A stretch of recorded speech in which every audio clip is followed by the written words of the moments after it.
Live from the mellow waters of a Black Rock branded Keurig half-calf pumpkin spice latte.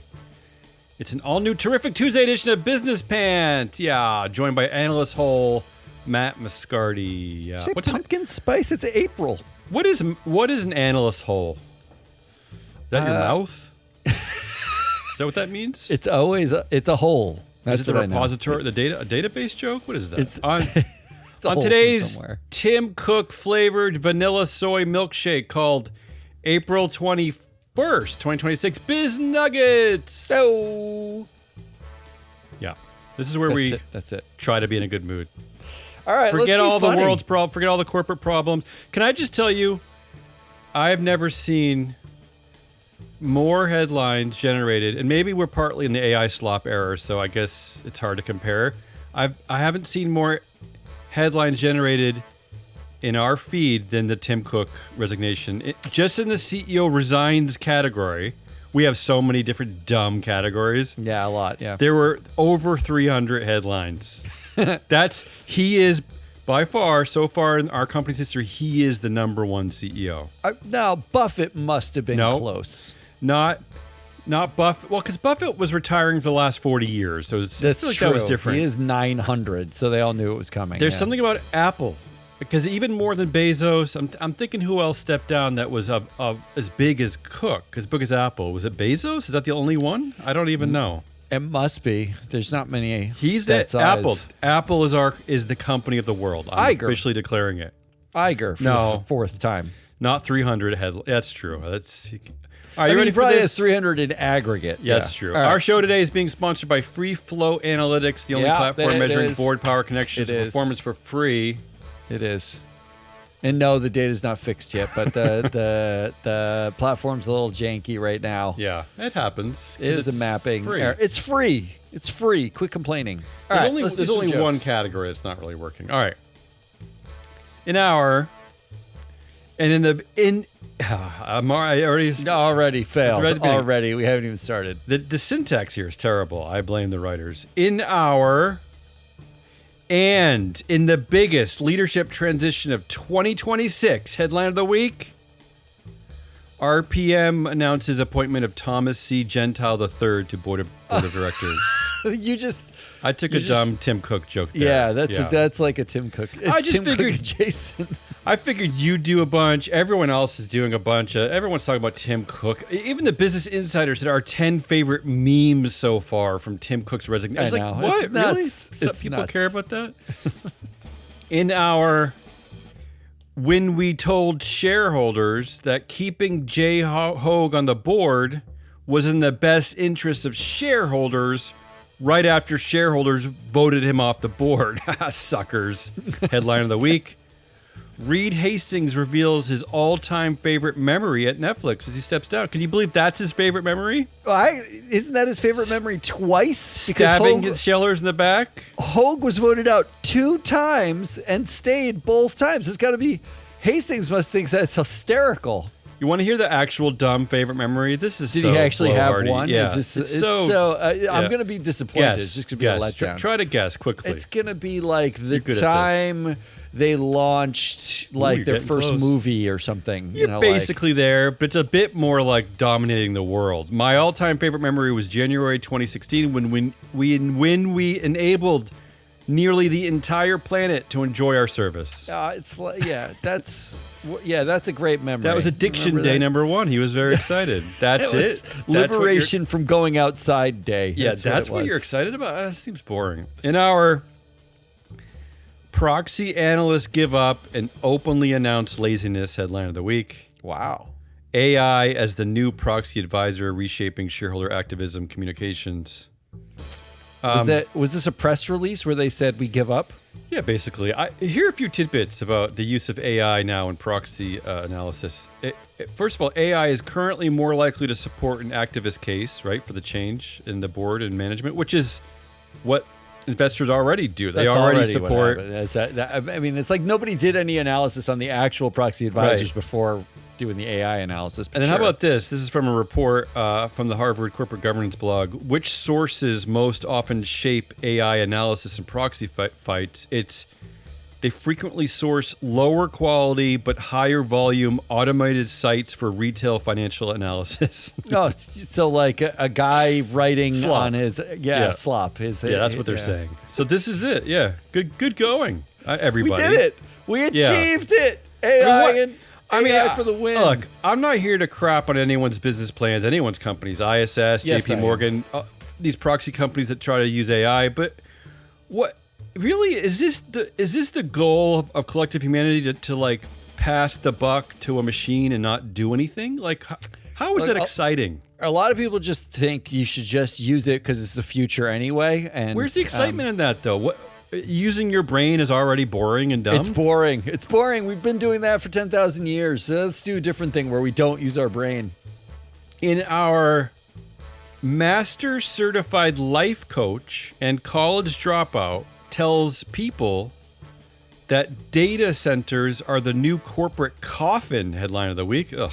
Wow, what is that? Yeah, a talent CEO says data centers are a massive opportunity for office workers to pivot mid-career.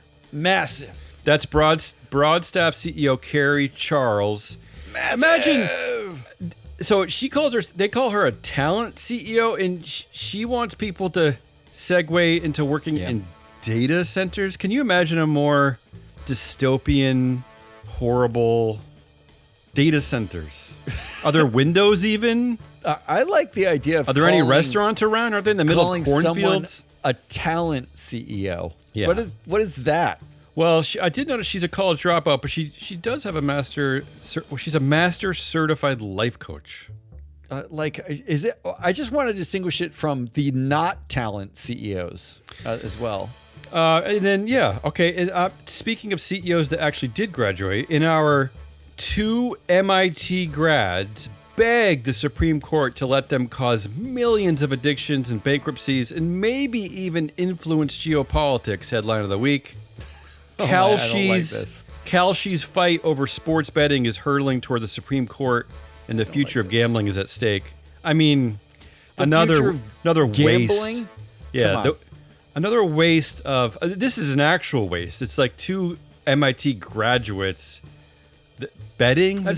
Betting. Have you ever heard them talk about what it is they do? Tell me. I don't want to know. They view themselves as doing like an incredible public service. Like historian. They're like historians or something. They're basically saying they are, there was one quote I saw where I believe it was Polymarket CEO said that some people in Iran were looking at Polymarket every day to the odds that their town was going to get bombed and whether they should go into a bomb shelter, right? Like that is that's where we're at. Yeah, that's where we're at. Ugh.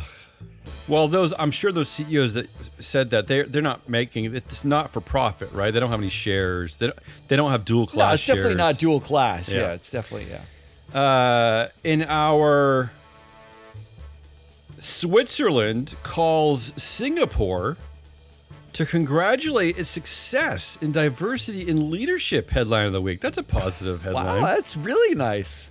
Gender diversity, tenure length remain governance gaps among Singapore company chairpersons. So this article is all about how in Singapore, only 3 out of 30 companies have women that chair their companies, but we 3 out of 30. 3 out of 30. But we covered one report out of Switzerland last month. They only have 1 in 30. 3 out of 30 is a lot. Right. So they've already hurdled past Switzerland. Congratulations, Singapore. Wow. Well done, Singapore. Wow. Well done. Who'd have thought? Yeah. Who'd have thought? All right. I'm going to do a few. Good. In our China, part 1. No, I know where this is going. Yeah.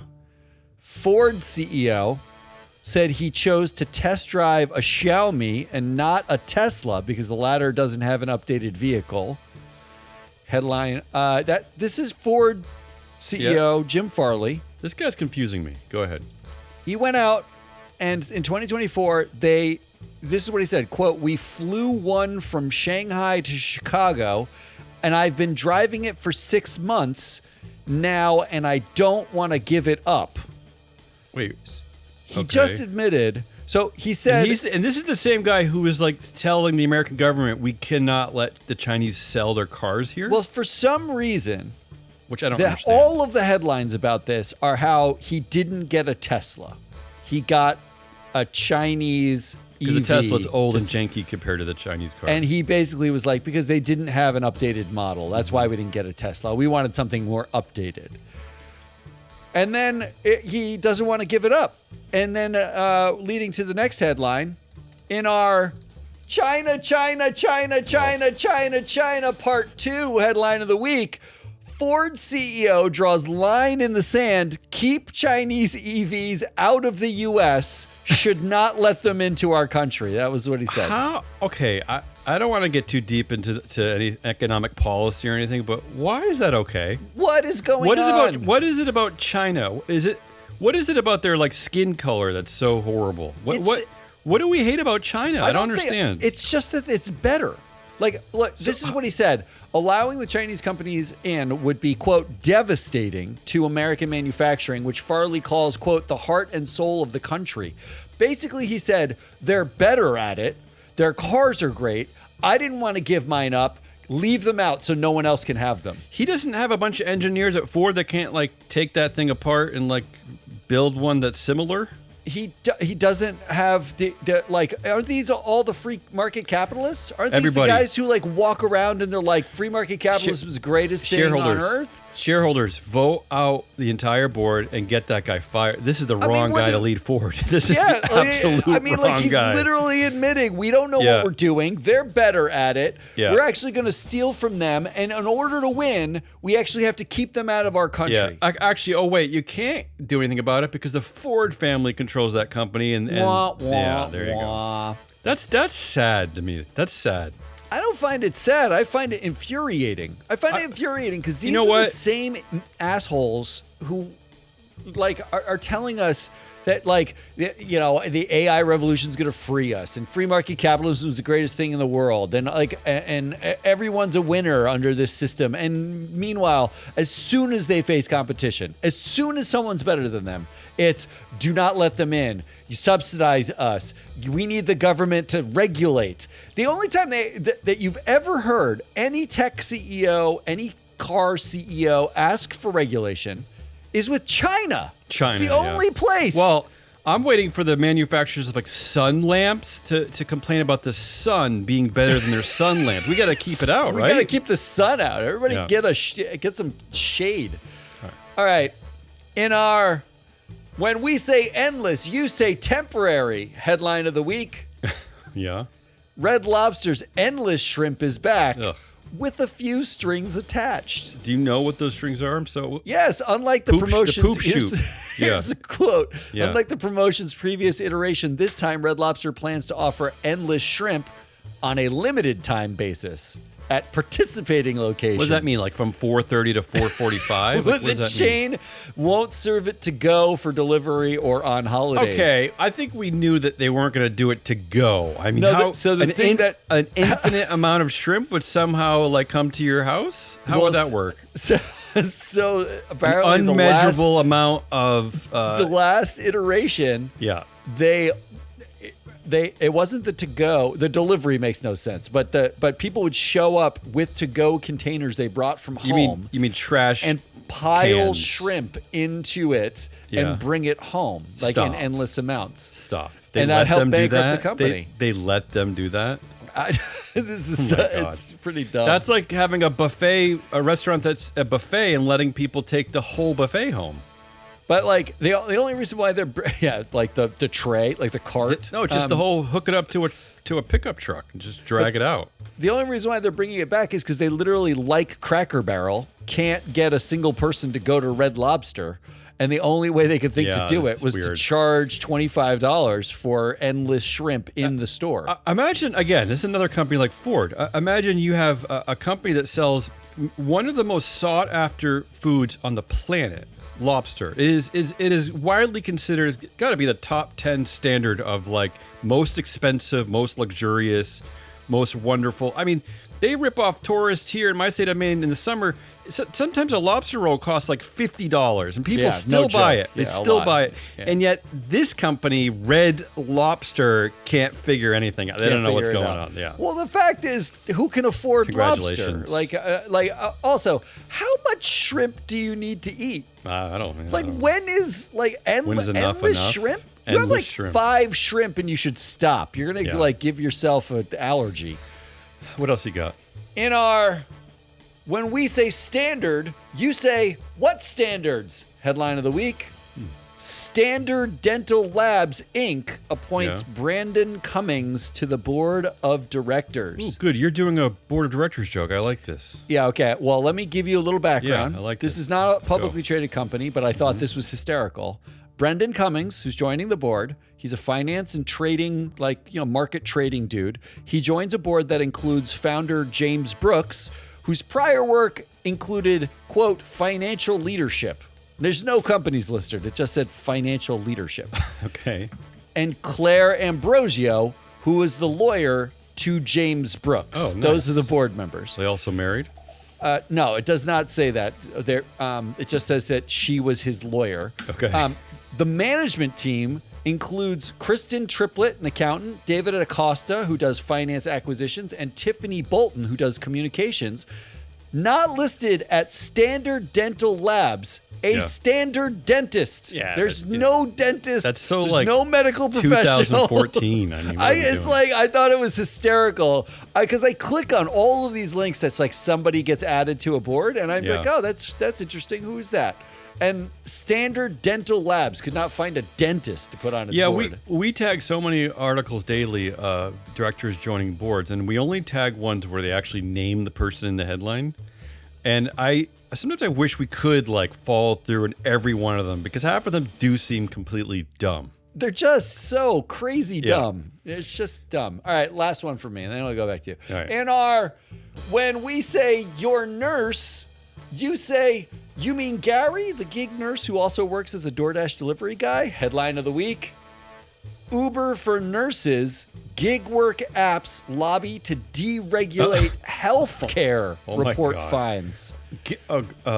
They're trying to make the tech bros, the dual class tech bros are now weighing in on the American healthcare system because it works so well for cabs and hotels and delivery. Oh yeah, we're now trying it with nurses. What the fuck? An $8 burger is like $17 if you get it through the app. It's beautiful. It's wonderful. Not to mention that you really want your nurse, while you're sitting there, like getting an IV post-surgery, to be some guy who opened his app that day and said, I could use some nursing work right now, and showed up. That's what you want? You don't want like the regular who knows the system. It's nuts. All right, take it away. Take it away from me. I don't like that last one. In our exclusive, horses are horses. Headline of the week. Exclusive. Musk and insiders to retain voting control of SpaceX after IPO. Yeah. That's an exclusive? Yeah, that's an exclusive. Who published that exclusive? Yahoo? Shocking. In our Hey Ma, another headline where big tech screws up but won't be held liable, because of free speech or China or trans people or DEI or whatever. Tell Dad, headline of the week. Your Boston accent's getting worse. Yeah, I know. Because I'm self-conscious about it while I'm doing it. Barclays CEO flags Anthropic's Mythos AI as potential catalyst for cyber attacks on global banks, calling it a serious issue. But, whatever. I mean, you told me last week that there's a politician in Illinois basically saying no matter what they do, who gives a crap. So yeah, let them put out products that are catalysts for cyber attacks on banks. Mass deaths is the thing that they won't be held liable for. Yeah, whatevs. It's close enough. You gotta stick with this one for.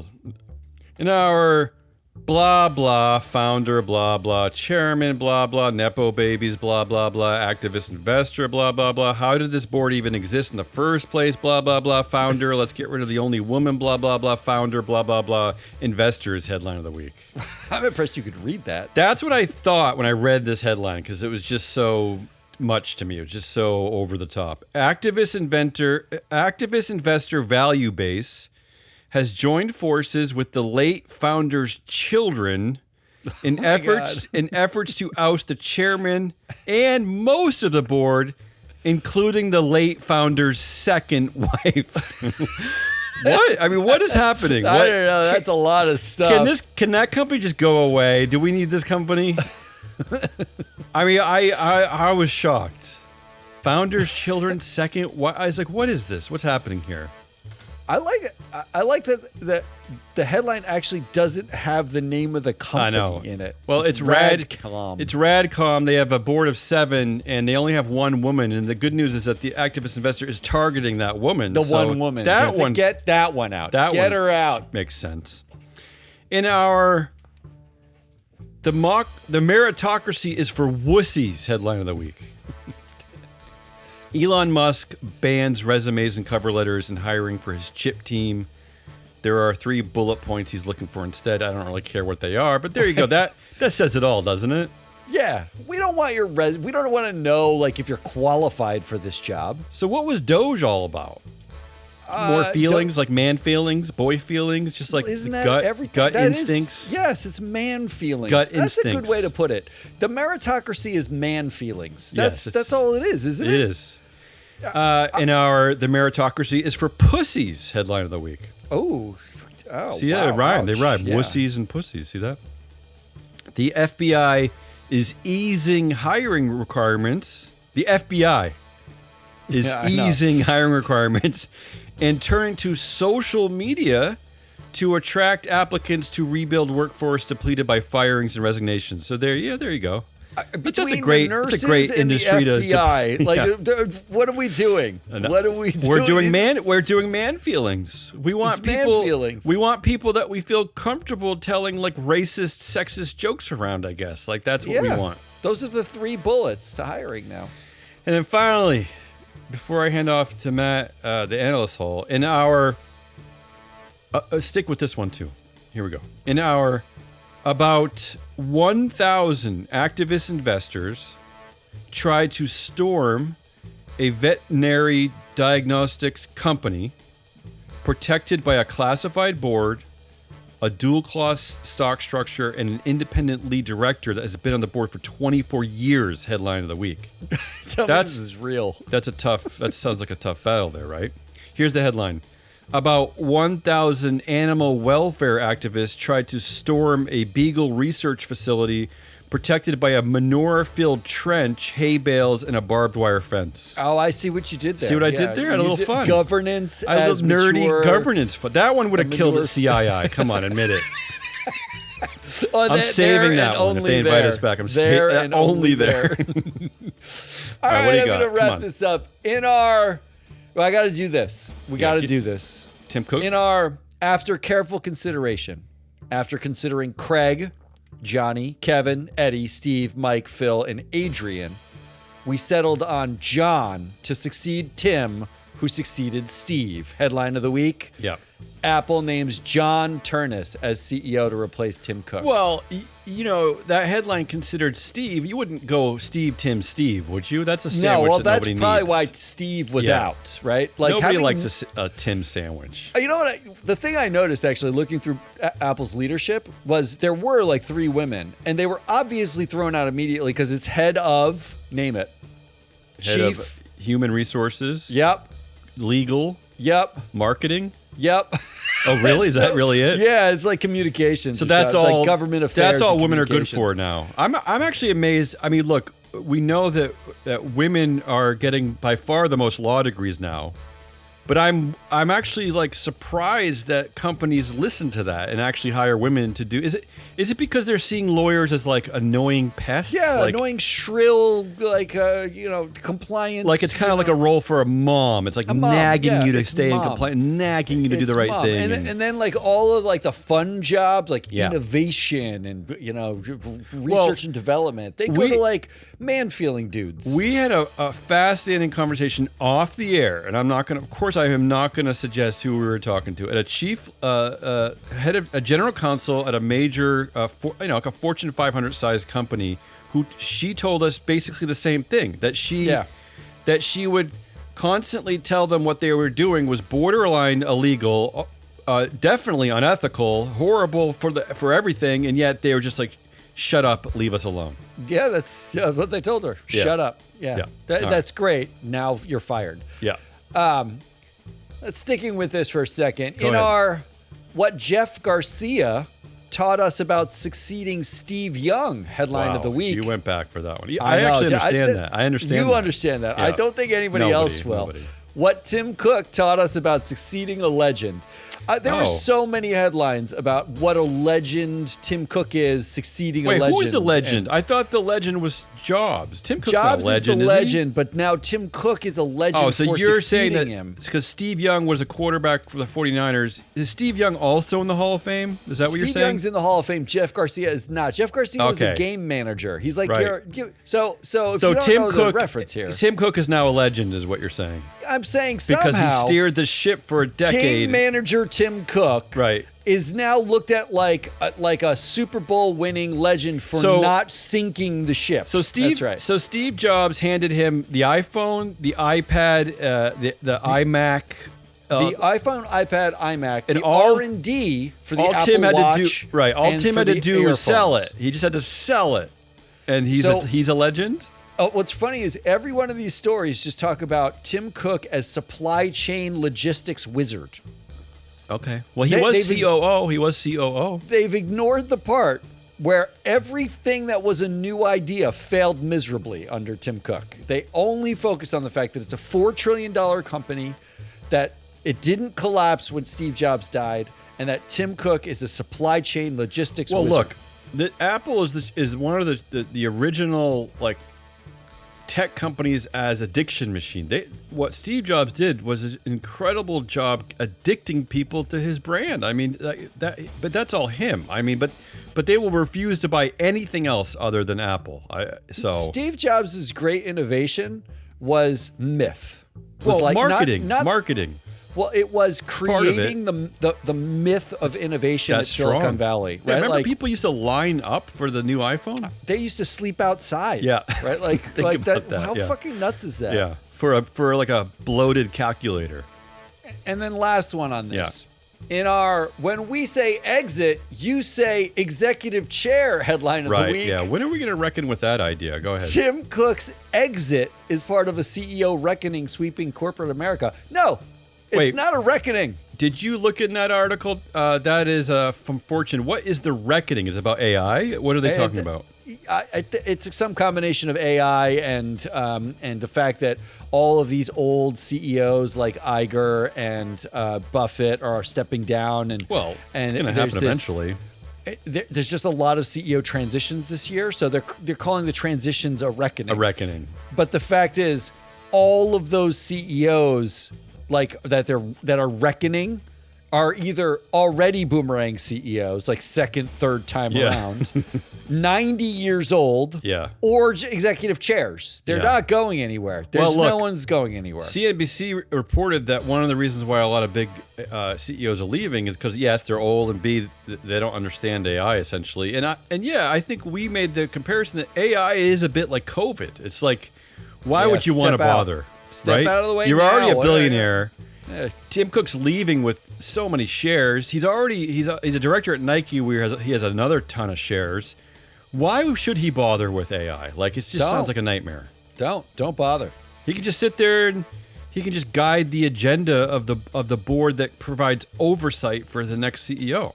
I'm just tired of us calling it an exit, and I'm tired of us framing these CEO transitions as some sort of mass reckoning for a corporate. Well, no, it's not. They're all here. It is extremely clear what the modern executive chair is now that we're at 2026. Tim Cook, ad nauseum, there's a lot of them, as you're pointing out, is there. He's going to sit there for 2 years. He's going to make sure that John Turnus is doing a good job. If he doesn't, he's going to boomerang back into CEO. That's all it is. That's all it is. He's just in case. It's literally the laziest break glass if the CEO succession plan didn't work. Yeah, because succession planning. Because otherwise, if they trusted Turnus, he would just leave, right? But that's too risky. He wants to be able to boomerang back. I mean, not to mention the fact that one of the board members on this board, Livingston, Arthur Livingston. Yeah, he has been there since Jobs was basically brought back, since like 1997 or 2000 or something.